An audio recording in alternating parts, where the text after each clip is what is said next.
ہم نے یہ ذکر کیا تھا کہ نبی صلی اللہ علیہ وسلم اور صحابہ کرام پر مشرکین مکہ کا ظلم شروع تھا۔ ان لوگوں نے تقریباً 15 حربیں استعمال کی لیکن سارے ناکام ہو گئے۔ تو پھر ان لوگوں نے ایک اور حربہ سوچا، اور وہ یہ کہ ہم جا کر ابو طالب کے ساتھ ایک جرگے کی شکل اس کے ساتھ بیٹھتے ہیں، شاید وہ ہمارے کچھ باتیں مانے۔ ان لوگوں نے تقریباً 2 جرگے کی لیکن دونوں کے ساتھ ابو طالب جو تھا وہ ایگری نہیں ہوا۔ تو پھر ان لوگوں نے اپنا جو اولڈ ورک تھا، یعنی ان لوگوں کا جو طریقہ تھا، جو ظلم کا طریقہ تھا، تکالیف رسول اللہ صلی اللہ علیہ وسلم کو وہ دیتے تھے، ان لوگوں نے اس کو دوبارہ سٹارٹ کیا۔ تو عقبہ ابن معیط رسول اللہ صلی اللہ علیہ وسلم نماز پڑھتا تھا، اس شخص نے چادر جو تھا اس کے گردن میں ڈال کر اس کو گھسیٹا۔ تقریباً 7 ادماش ان لوگوں نے مقرر کی، جب رسول اللہ صلی اللہ علیہ وسلم راستے پر جاتا تھا تو رسول اللہ صلی اللہ علیہ وسلم کے سر پر کچرا اور رسول اللہ صلی اللہ علیہ وسلم کو مارتے تھے اور گالیاں دیتے تھے۔ ایک بار ابو جہل نے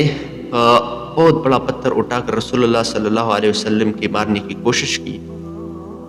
مسجد حرام میں۔ اس کے بعد ابو جہل نے صفا مروہ پر وہ کھڑا ہو کر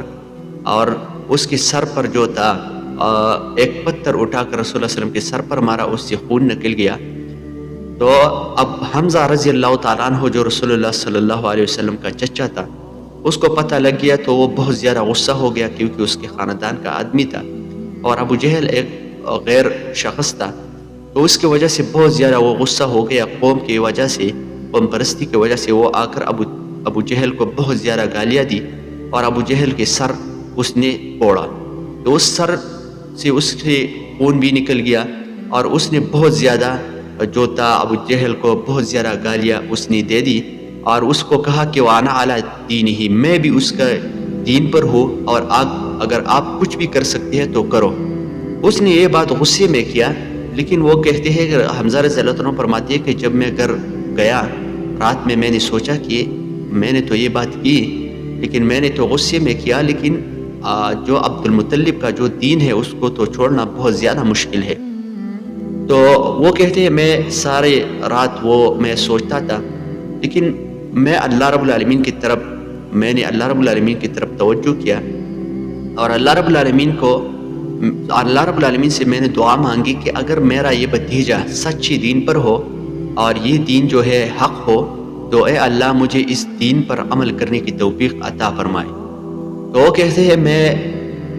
جب کئی دن گزرے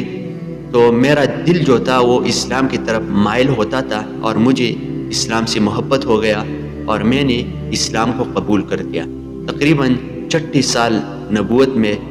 حمزہ رضی اللہ عنہ نے اسلام کو قبول کیا۔ اس کی وجہ سے مسلمانوں کو بہت زیادہ خوشیاں ہو گئی اور مشرکین جو تھے وہ بہت زیادہ پریشان ہو گئے، کیونکہ حمزہ رضی اللہ عنہ ایک پہلوان شخص تھا، ایک بہادر انسان تھا، ہر کوئی اس سے ڈرتا تھا۔ تو اس کی وجہ سے جو مسلمان تھے وہ بہت زیادہ، صحابہ کرام جو تھے وہ بہت زیادہ خوش ہو گئی کہ ہمارا جو گروہ ہے وہ مضبوط ہو گیا، کیونکہ ان کے ساتھ اکثر وہ لوگ اسلام قبول کرتے تھے جو بہت زیادہ کمزور تھے، لیکن حمزہ رضی اللہ عنہ جب آیا تو اسلام جو تھا وہ صحابہ کرام اس کی وجہ سے اور دلیر ہو گئے اور اس کی وجہ سے اور بھی لوگ اسلام کو آنے لگے۔